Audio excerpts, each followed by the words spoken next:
दिल्ली विधानसभा में अब पक्ष और विपक्ष की ओर से दो महिलाएं आमने सामने होगी। एक ओर भारतीय जनता पार्टी ने जहां शालीमार बाग से विधायक रेखा गुप्ता को मुख्यमंत्री बना दिया, तो वहीं रविवार को आम आदमी पार्टी के विधायक दल की बैठक में नेता प्रतिपक्ष के लिए पूर्व सीएम आतिशी के नाम पर मुहर लग गई है। दिल्ली में बीजेपी के बाद आप ने भी महिला कार्ड खेल दिया है। इससे पहले आतिशी दिल्ली सरकार में शिक्षा, वित्त और ऊर्जा जैसी अहम जिम्मेदारियां संभाल रही थी। 5 महीने जब अरविंद केजरीवाल ने सीएम पद से इस्तीफा दिया तो उन्होंने पार्टी के भीतर आतिशी पर भरोसा जताया था।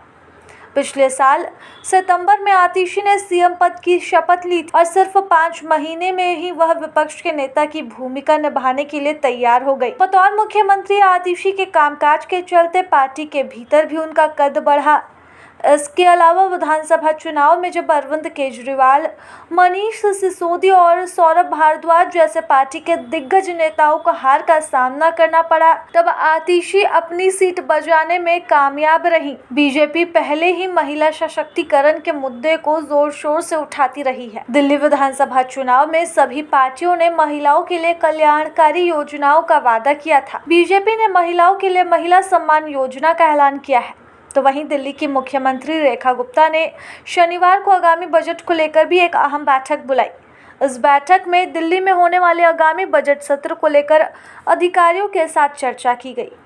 बैठक में महिला सम्मान योजना को लेकर भी चर्चा हुई, जिसके तहत महिलाओं को 2500 रुपये प्रति। सबसे पहले मैं आम आदमी पार्टी के राष्ट्रीय अध्यक्ष अरविंद केजरीवाल जी का और आम आदमी पार्टी के पूरे विधायक दल का धन्यवाद करना चाहूंगी कि उन्होंने मुझ पर इतना भरोसा किया और विधायक दल के नेता की जिम्मेदारी दी। दिल्ली के लोगों ने आम आदमी पार्टी को विपक्ष की भूमिका में चुना है, विपक्ष की भूमिका दी है। और एक मजबूत विपक्ष क्या होता है, जनता की आवाज असेंबली के अंदर कैसे उठाता है, ये आम आदमी पार्टी पूरी तरह से इस जिम्मेदारी को निभाएगी। भारतीय जनता पार्टी ने दिल्ली के लोगों को कई वादे किए और उन वादों के आधार पर दिल्ली के लोगों ने भारतीय जनता पार्टी को जनादेश दिया। एक विपक्ष के तौर पे ये हमारी जिम्मेदारी रहेगी कि जो जो वादे भारतीय जनता पार्टी ने किए, उन वादों को पूरा आम आदमी पार्टी विपक्ष के रूप में करवाएगी। सबसे जरूरी और सबसे महत्वपूर्ण जो वादा प्रधानमंत्री नरेंद्र मोदी जी ने खुद किया कि पहली कैबिनेट की मीटिंग में दिल्ली की हर महिला को 2500 रुपए की राशि देने की योजना पास की जाएगी और 8 मार्च तक पहली किश्त आ जाएगी। मोदी जी ने गारंटी ली थी दिल्ली में प्रचार के दौरान। पहली कैबिनेट की मीटिंग हो गई, लेकिन उसमें 2500 की स्कीम पास नहीं हुई। लेकिन भारतीय जनता पार्टी की जवाबदेही तय करना, ये हमारी विपक्ष के रूप में जिम्मेदारी रहेगी। और हम दिल्ली वालों को, दिल्ली की महिलाओं को ये वादा करते हैं कि भारतीय जनता पार्टी से, रेखा गुप्ता जी की सरकार से दिल्ली की हर महिला को 2500 रुपए की जो गारंटी मोदी जी ने दी थी, वो आम आदमी पार्टी दिलवाती रहेगी। बहुत बहुत धन्यवाद। मैम, एजेंडा क्या आप लोगों ने डिसाइड किया, क्योंकि अब आप कल ही से सत्र शुरू हो रहा है, आप लोगों की शपथ होगी, उसके बाद पूरी प्रक्रिया है, एजेंडा क्या तय किया है आम आदमी पार्टी का, क्या रहेगा? जैसा गोपाल जी ने कहा कि 2 महत्वपूर्ण एजेंडा विपक्ष के तौर पे हमारे पास हैं। सबसे पहले भारतीय जनता पार्टी ने जो वादे किए हैं, उन वादों को पूरा करवाना, जिसमें प्रमुख है 2500 रुपए प्रति माह दिल्ली की हर महिला को देने की जो मोदी जी ने गारंटी ली है, ये हमारे एजेंडा में सबसे ऊपर रहेगा।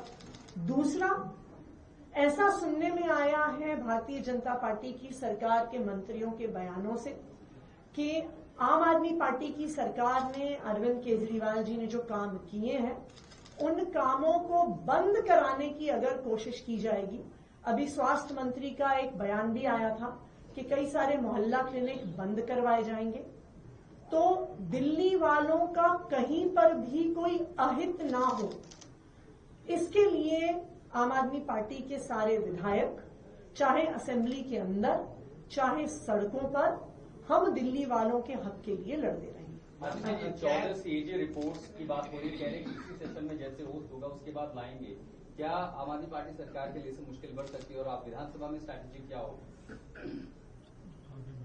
जो सीएजी की रिपोर्ट्स हैं, उन सीएजी की रिपोर्ट्स को मैंने बतौर मुख्यमंत्री स्पीकर साहब को भेजा है।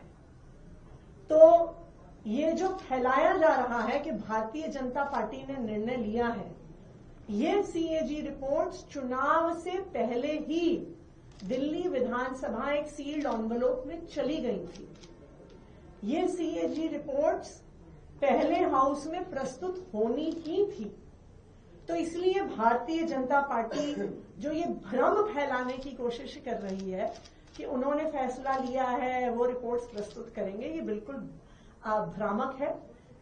सीएजी रिपोर्ट्स मैंने ही दिल्ली विधानसभा में भेजी हैं और बिल्कुल हम ये चाहेंगे कि जो भी मसला है, जो भी ये सीएजी रिपोर्ट्स में है, जो भ्रम फैलाया जा रहा है, वो बिल्कुल दिल्ली के लोगों के सामने आए। प्रभातखबर.com, विश्वास वही, रफ्तार नहीं।